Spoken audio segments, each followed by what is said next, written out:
Colombia, veo muy nerviosos a todos los partidos de extrema derecha, a los uribistas, diciendo que pues, lo que ha dicho Gustavo Petro sobre llevar por decreto la consulta popular es un golpe de Estado, de no reconocer al Senado como institución. Sin embargo, todos los colombianos somos testigos de cómo este Senado, en cabeza de Efraín Cepeda, jefe de la banda de hundir reformas, pues ha trabado todos los procesos que benefician al pueblo colombiano. Lo que quieren acá es seguir alimentándose con la teta del Estado a partir de la plata de todos los colombianos. Y esto no puede ser así. El pueblo poco a poco ha ido despertando y tarde que temprano, pues el Senado y todos estos congresistas tendrán que ceder. Y es que Armando Benedetti se pronunció en las últimas horas diciendo que esto de convocar la consulta popular vía decreto no es un golpe de Estado, señores, como todo el mundo lo dice. Aquí lo que se está jugando son los derechos laborales de toda la clase obrera y un bloque institucional que ha hecho el Congreso de la República a las reformas sociales. Todos sabemos cómo el señor aquí, Iván Name, intentó frenar la reforma pensional. Después llegó Efraín Cepeda también a tumbar la reforma a la salud en la Comisión Séptima y ahora pues esto de la consulta popular. Todos vimos esta votación que definitivamente se vio que hubo un vicio y un fraude. Pero el señor Armando Benedetti se ha pronunciado en diferentes medios que pues, le parece dramático y barato que se llame esto un golpe de Estado. A lo que Gustavo Petro también respondió, tiene que tener dos dedos de frente el que piense que convocar al pueblo a decidir es un golpe de Estado. Por el contrario, uno dice, esto es democrático, ¿no? Es al contrario, golpe de Estado es eliminar la fuente legítima del poder y según la Constitución del 91, la fuente legítima del Estado social de derecho es exclusivamente el pueblo de Colombia. Pero aquí hay algunos senadores que se han creído el rey Midas, como el señor Efraín Cepeda, que cree que puede hacer y deshacer con el pueblo. Pues Armando Benedetti dio una entrevista contundente donde le cayó pues, la boca a periodistas de Caracol. Vamos a escucharla. Muy buenos días a usted, a cada una y cada uno de sus oyentes en esta mañana. Ministro, a los colombianos que nos están escuchando más que a nosotros los periodistas, que en este momento lo oyen y dicen, ¿qué es lo que va a hacer el presidente Petro? ¿Por qué tan criticado en materia judicial? ¿Qué decirles, ministro? Bueno, a ver, que primero no se está haciendo ningún golpe de Estado, como algunas personas histéricamente y de forma chaucera y barata han salido a decir por todos los medios de comunicación que hay un golpe de Estado. Cuando hay un golpe de Estado, uno no recurre a la Corte Constitucional, ni recurre a las manifestaciones, ni recurre a la participación ciudadana, saca más bien la fuerza pública. Hay estados de excepción, ejecuciones extrajudiciales, arrestos en orden judicial, censura a la prensa, o sea que nada de eso estamos viviendo para que algunas personas con mucho barato salgan a arrancarse las vestiduras. Eso por una parte. Por otra parte, lo que estamos diciendo es que no hubo pronunciamiento del Senado de la República porque hubo 6 vicios que violan la Constitución en su espíritu democrático de transparencia. El primero de ellos fue que no se leyó la proposición de lo que se votó. De hecho, el mismo secretario dijo que no había habido proposición y que por eso no se había votado. El otro es que se cerró la votación intempestivamente en 2 minutos, lo cual eso no es razonable, que alguien de 2 minutos solamente el registro abierto. Tercero, se cambió el voto. Y ese cambio de voto lo hicieron después de cerrado el registro. Había más congresistas que votos. Había personas que tenían la expectativa de votar como 3 o 4 senadores que querían hacerlo. Y por último, habían como 5 personas que querían hacer una apelación a la votación, por lo cual la ley quinta dice que se debe hacer inmediatamente. Dicho esos 6 vicios que violan la Constitución también, creemos que no hay realmente una existencia de un pronunciamiento. Ahora, vienen otras tesis jurídicas en las que dice, vea, ese decreto, cuando se firme o se expida, entonces resulta que va a ser demandado por el Consejo de Estado. Bueno, como es un decreto administrativo, alguien lo puede pensar. Nosotros creemos que la consulta no solamente es este decreto que es un acto administrativo, sino que también es la solicitud del presidente con sus ministros, las 12 preguntas, la votación en el Senado, lo que tiene que ver con el decreto, lo que tiene que ver después entonces con lo que es la elección, etcétera. Es un proceso y ya la consulta anterior anticorrupción, la alcaldesa López, fue demandada y la Corte Constitucional dijo que ellos eran los únicos que podían valorar ese control. Eso es básicamente lo que estamos haciendo. Y le puedo jurar y le puedo anticipar que cualquier fallo del Consejo de Estado, de la Corte Constitucional, lo que salga, lo que sea el fallo, el gobierno y nosotros lo vamos a acatar. Así que para todos esos bufones que andan diciendo que hay un golpe de Estado, pues me parece algo tonto. Señor ministro, pero algunos tienen como la impresión de que el gobierno es el que está decidiendo, el ejecutivo, si una cosa está bien o mal en materia de los vicios, por ejemplo, cuando el escenario pues se supone uno de las Cortes, ¿o no? De acuerdo, pero estamos apelando a la Corte. El decreto, le puedo anticipar desde ahora, llevará que sea remitido a la Corte y que ojalá sea sujeto de control por parte de la Corte Constitucional. Si la Corte dice que no fue así, cosa que no veo por qué tendría que decirlo, y que quiera coartar, por así decirlo, también lo que es la participación ciudadana, pues le repito que nosotros lo acataremos. Pero de ahí usted puede decir que está mal hecho el decreto. Como de pronto usted me lo está sugiriendo y de pronto tendrá razón. No sé, será parte de un debate jurídico bastante profundo donde las competencias de las Cortes tendrán que volverse otra vez a salir a flote a ver quién realmente la tiene. Pero hasta ahí solamente nos pueden acusar de eso.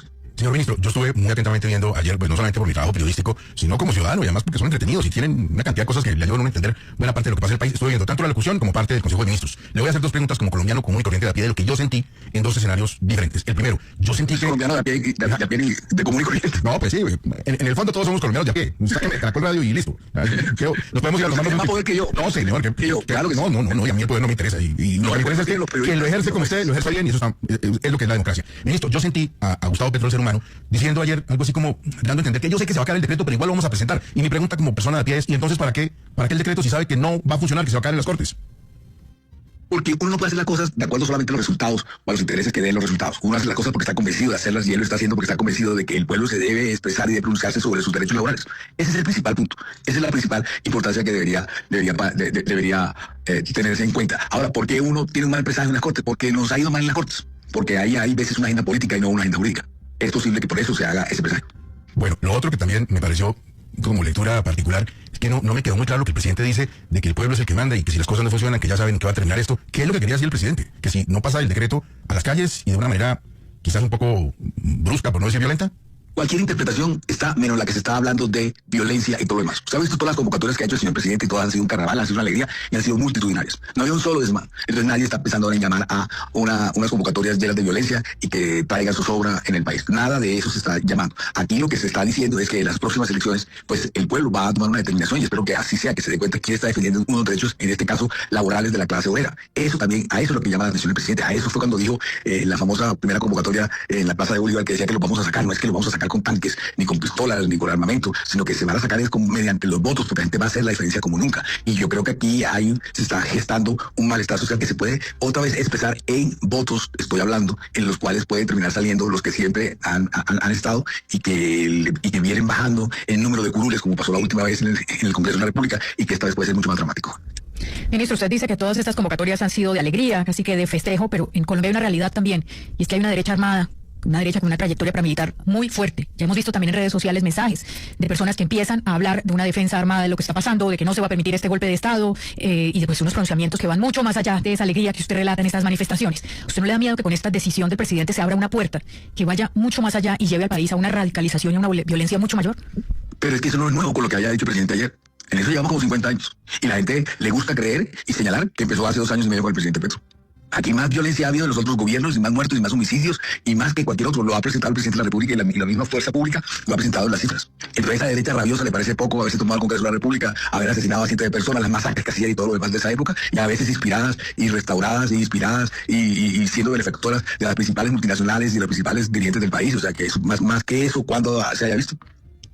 Doctor Benedetti, uno lo escucha a usted y escucha también al presidente diciendo todo el tiempo que el pueblo tiene la respuesta, que la gente en las calles, que la consulta. La verdad es que las últimas manifestaciones que hemos visto pues han sido casi que una derrota. Es decir, si vamos a medir la popularidad del gobierno por el apoyo en las calles, la última vez salieron 5.000 personas a la calle, no hubo esa manifestación multitudinaria que osaba o que solía el petrismo mover. Aclaremos que estas manifestaciones a las cuales se refiere ella fue la convocatoria de las centrales obreras y de la CUT, ¿no? No fue una convocatoria del gobierno al famoso paro nacional de 2 días. Cuando convoca Petro, pues ustedes ya saben qué pasa, llena. Lo que pasa es que se ha presentado la manifestación del 1 de mayo y por eso mismo pues la gente se quedó en casa a manifestarse. Pero sin embargo, aquí la convocatoria la hizo, fue las centrales obreras y la CUT, no fue el gobierno nacional, porque esta señora pretende venderle pues a Colombia que ya no tiene apoyo el gobierno. ¿Ese apoyo, ese es el que están ustedes esperando? ¿O ustedes creen que realmente en las calles hay un apoyo más grande que no se está viendo? ¿O cómo piensan lograrlo? Pues ese apoyo de la consulta popular. Las convocatorias que ha hecho el señor presidente de la República, todas han sido multitudinarias. En las últimas, uno podría decir que las convocaron las centrales obreras. Y no las centrales trabajadoras, y no fue el presidente de la República. Pero además hay un error ahí también otra vez y una confusión bastante grande que distorsiona la realidad. Lo que se convocó fue y van a seguirse convocando, según lo he escuchado, son huelgas. Las huelgas no tienen nada que ver con manifestaciones. Porque yo le pongo un ejemplo al revés. Usted con 100 personas bloquea la vía al mar, con otras 200 personas bloquea lo que es la Panamericana, con otras 300 puede bloquear los puertos, puede aquí en la 72 con séptimo en Bogotá, con otras 500 personas más. Y con 2.000 personas usted puede de alguna u otra forma bloquear lo que es la producción o la viabilidad, lo que es la parte del tráfico, la vía o las poquitas vías que hay en este país. Usted con 5.000 personas cierra lo que son las vías de este país y podría cerrar completamente el abastecimiento de Bogotá si usted quiere, con 500 personas. Entonces no se trata de personas, sino se trata de afectar la producción. Y ese es lo que trata de hacer siempre una huelga que yo he aprendido. No son las manifestaciones de 80.000 personas en la Plaza de Bolívar que ha convocado el presidente de la República la que demuestran que una huelga es buena o mala. A ver, saber que usted tiene inquietud sobre la huelga, precisamente. Sí, ministro, explíquenos por favor qué es la huelga específicamente. ¿Qué diferencia tiene, usted dice, de las manifestaciones? ¿Qué es la huelga? ¿Cuál es la huelga general que quiere el presidente? No, yo no he dicho que el presidente quiera. Estoy hablando desde mi punto y mi concepto. Usted está diciendo que estaban diciendo, alguien me preguntó que había habido, que la huelga había salido mala porque no hay manifestación. La huelga se afecta a la producción. Si usted hace una huelga en una fábrica, sea la que sea, no es que los empleados de la fábrica se agolpen en la puerta y entonces de acuerdo al número de los que estén en la puerta la huelga fue buena o mala. Es si la huelga afecta o no afecta a la producción de la fábrica. A eso es lo que me refiero. Porque usted con 5.000 personas puede cerrar a Bogotá y no entran ni salen absolutamente nada de Bogotá. Y usted... No, sí, esa es del gobierno. Lo que pasa es que venía concertada de la Cámara y venía con una modificación en la cual nos gustaba. Hay algunas cosas que no, como la señaló el presidente, que es la contratación por horas, que creo que es el artículo 37, si no estoy mal, que es habría que derogarlo de la ley 50. Pero le insisto, lo que hay que buscar es una concertación a esa reforma laboral que de verdad restaure los derechos laborales y que no tenga mucha injerencia los dirigentes del país que lo tuvieron cuando lo hundieron en la Comisión Séptima del Senado. Entonces, de eso se trata y yo creo que ahí hay una esperanza y nosotros le hemos dicho claramente que le jugamos al plan A, B, C, D y E con tal de restaurar los derechos de la clase obrera. Y entonces está la mini reforma del Partido Liberal. Esta que se revivió fue con un informe de ponencia nuestro, fue con la ponencia nuestra. Me explico. Está la consulta 1.0, como dicen algunos periodistas, está la consulta 2.0, como dicen los periodistas, está el decreto que va a salir en los próximos días. Estamos tratando de buscar que esa reforma laboral sea ley y que restaure los derechos de la clase obrera. Sí, ministro, uno de esos planes, no sé si es B, el C, cuál, pues es esta consulta popular. Al doctor Montealegre y al doctor Jefferson Dueñas se les pidió que rindieran el concepto bajo un pago, es decir, ¿se los contrató para que dieran una opinión jurídica o lo regalaron, el concepto? Bueno, lo que yo le puedo decir fue que la semana pasada yo contacté a algunos constitucionalistas, me recomendaron unos nombres, a raíz de unas columnas que salieron este fin de semana, nos volvimos a hablar, nos volvimos a contactar, y yo no sé si usar la palabra regalar, me parece fea, pero cobro no hay. Aporte, pongámosle aporte. Bueno, y tampoco obviamente lo que hace de contratos que tenga con otras entidades públicas. Sí, claro que no. En ningún momento se me ocurrió a mí que porque alguien tiene un contrato con una entidad pública, entonces le puedo sacar porque sí o subyugar a que me dé unos aportes.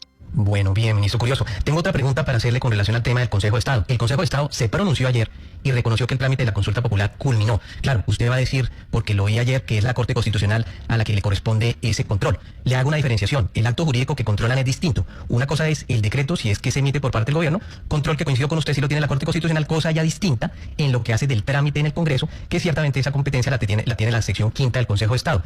¿Cómo aprecia el gobierno esa postura de esa alta corte, del Consejo de Estado? Bueno, a ver, la aprecia desde el punto de vista de que ese decreto es un acto administrativo y por lo tanto, en principio, el Consejo de Estado tendría por qué abocar.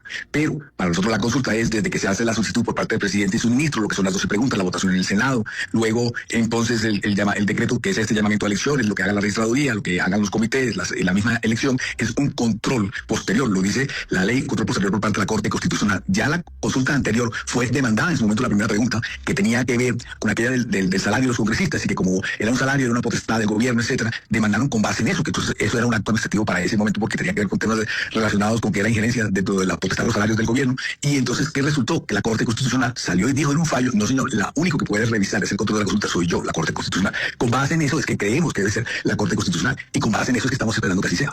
Ministro, yo creo que esto se lo he preguntado varias veces, pero como pasaron cosas anoche, la consulta, el decreto que llama la consulta, podría ser una manera de empujar la reforma laboral que le gusta a ustedes, que le gusta al gobierno. Si se aprueba una reforma cercana a esa ponencia del gobierno, ¿se retira el decreto? ¿Se podría retirar? Pero no que sea cercana, sino que sea real.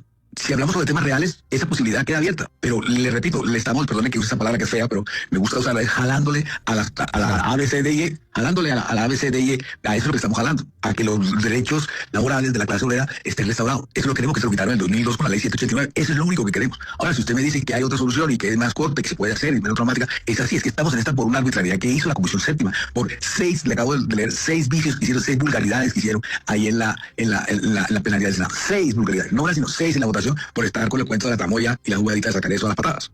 Sí. Por eso es que estamos en este problema. Pero, ministro, se la pongo de manera práctica. Si en la plenaria del Senado y luego en la conciliación vuelven a quitar el asunto de la contratación por horas que no le gusta al presidente, solo con eso ustedes ya quedarían tranquilos y nos ahorraríamos todo este lío constitucional, jurídico de la reforma popular con ese cambio. Tal y cual como está, yo creería que podríamos empezar a hablar de lo que usted está hablando y lo que usted quiere hablar, pero no hay que tenerle miedo al debate jurídico. Yo no sé por qué al debate jurídico le tiene miedo y salen unas personas con un show barato a decir que hay un golpe de Estado. Es una cosa ridícula, de verdad. Seguro que yo creo que esta cosa tan ridícula como es. Lo que pasa es que no saben lo que es un golpe de Estado. Sí, ministro, lo que pasa es que en Caracol se pronunciaron varios expresidentes de la Corte Constitucional en ese sentido, pero habría una diligencia más eficiente para efectos de dirimir quién tiene la razón. ¿Por qué ustedes, y usted tiene esa facultad directamente en el Ministerio, no acude hoy mismo a la Sala de Consulta y Servicio Civil del Consejo de Estado y va a dirimir muy rápidamente, en semanas, el tema, sin necesidad de absolutamente ningún otro escenario? Porque estamos convencidos con otras personas que han sido ex magistradas de la Corte Constitucional, como Luis Daniel, con el doctor Montalegre, con el doctor Vargas, y creemos, y con el doctor Jefferson Dueñas, creemos con ellos que tenemos con qué con esos vicios que también violan la Constitución y sus principios democráticos y de transparencia, que fue una tramoya lo que hablaron en el Senado, porque nosotros teníamos los votos y no lo dejaron votar. Es que nadie ha caído en cuenta, y no sé por qué no le gusta caer en cuenta, que nosotros teníamos los votos para votar. Y abrieron estos 2 minutos, y apenas iban ganando por 2 votos, enseguida cogieron y cerraron. Y cuando fueron a ver los manuales, estábamos empatados y cambiaron el número de votos. O sea, esa es la vulgaridad que pasó. Claro, pero lo que pasa es que usted habla de magistrados que varios han cuestionado por tener vínculos del gobierno, pero más allá de eso, la propuesta sería que con actuales magistrados de una alta corte, ustedes diriman esa circunstancia. Y tendrá usted que coincidir conmigo que es mejor un magistrado que actualmente ejerza la jurisdicción que un magistrado que eventualmente pues tenga cercanía con un gobierno determinado. Tiene razón, y no desecho esa posibilidad. Tiene razón. Oiga, ministro, ¿cómo le ha ido socializando, hablando de este tema con personas cercanas al gobierno que podrían tener una opción presidencial? O no sé si ahí puedo meter a Roy o a Liscano, que se bajan distancias con Petro, pero sí, por ejemplo, con Bolívar. ¿Qué piensan los posibles, o la doctora Pizarro, los posibles precandidatos de gobierno de lo que pasó anoche? No he hablado, me imagino que tomará sus posturas de acuerdo a obtener votos. Entonces no sabría decirle que están pensando, porque he estado bastante ocupado con este tema, entonces no he tenido tiempo para hablar con ellos. Ojalá los vea por estos días. Bueno, ahí está la opinión de Armando Benedetti, lo que se piensa hacer, por qué se piensa hacer y demás. Sin embargo, hay una persona que está más asustada que todos los políticos, y es la señora Vicky Dávila. Ella, claro, como su campaña se basa es en hablar mal del gobierno de Gustavo Petro, pues ahora ella promueve el numeral Petro Dictador. Petro Dictador por buscar una consulta popular donde el pueblo decida qué hacer, ¿no? Ya que el Senado obedece a intereses políticos de las élites, señores, como siempre ha pasado. Ella dice, Petro cruza la línea y se convierte en dictador. Convocar su consulta por decreto es un zarpazo a la democracia. Por el contrario, Viquisita, no sea brutica. Un abuso de poder descarado. Desprecia el Congreso, pisotea la Constitución, y quiere imponer su capricho.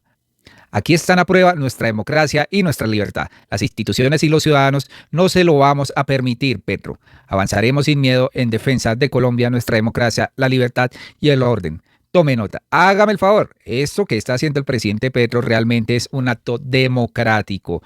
Poner la pelota en el pueblo, señores, y no en el Congreso, que en el Congreso prefieren que siga todo igual.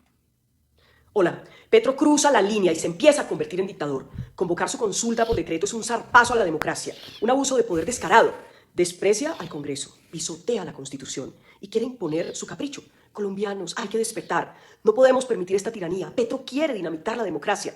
Convocar su consulta por decreto es un acto autoritario que pisotea la carta política y burla la voluntad de los colombianos. Este no es un presidente, es un dictadorzuelo que busca imponer su agenda a la fuerza. Eso sí, saltándose las instituciones. No podemos permitirlo. Es hora de que el pueblo haga lo que toca y defienda la democracia, la libertad, la ley, la separación de poderes. Colombia no se va a doblegar ante una tiranía disfrazada de populismo, que no es más que su estrategia de campaña para la presidencia y el Congreso en 2026, gastándose cerca de $1 billón de los fondos públicos, de la plata de los ciudadanos. Aquí está a prueba la democracia, también nuestra libertad. Están a prueba las instituciones y nosotros. Y esas instituciones no se lo vamos a permitir, Petro. Avanzaremos sin miedo y en defensa de Colombia, de nuestra democracia, de la libertad, del orden y de las instituciones. Tome nota. Ay, Viquisita, Viquisita, si supiera lo ignorante que parece ser usted, ¿no? O que muestra a los colombianos. Pues aquí dicen, entonces van a hacer un decreto de una consulta popular para devolverle los derechos laborales a los trabajadores, que primero pasará por la Corte Constitucional como excusa para romper la democracia, hacer un golpe de Estado y bajarse a Gustavo Petro. Si es así, la golpista es usted, ¿no? Utilizan esto como para intentar sacar a Petro del poder. Hay que tener mucho cuidado y defender al gobierno que está presente, ¿no? Nunca les ha gustado cómo ha manejado Gustavo Petro la democracia. Otro que también sacó las uñas es el señor Liscano, ¿no? Dijo que esto era inconstitucional, pero también dijo que iba a acabar la paz total si llega a ser presidente. Después de que fue empleado del gobierno Petro. Pues la abogada y también fiscal Angélica Monsalve le dice, claro, como este tipejo ya consiguió plata con la derecha y con la izquierda, ahora ya está caleto para hacer campaña a la presidencia y, por supuesto, tiene que aportar su dosis de odio contra el mismo gobierno del cual formó parte hace poco. Este camaleón está un ratico con el gobierno y otro con la oposición. Lo que impresiona a este tipo de candidato es que por sí solo no llegan ni a una junta de acción comunal, pero pretenden ganar una presidencia para lo que van a necesitar mucha, pero mucha plata y votos. La sola recolección de firmas cuesta 2.000 pesos la firma y necesitan más de 1 millón. Saquen la cuenta, más de 50.000 millones de pesos para hacer la campaña. Esa plata solo la tiene la corrupción y el narcotráfico. No me salgan con cuentos de que son ricos de cuna, ni que usan la tarjeta de crédito como la fascinerosa Vicky Dávila, ¿no? Vicky Dávila, ¿de dónde estás financiando tu campaña? ¿Serán los Gilinski? ¿Ustedes qué creen? Muy amables por su atención y nos vemos en un próximo video.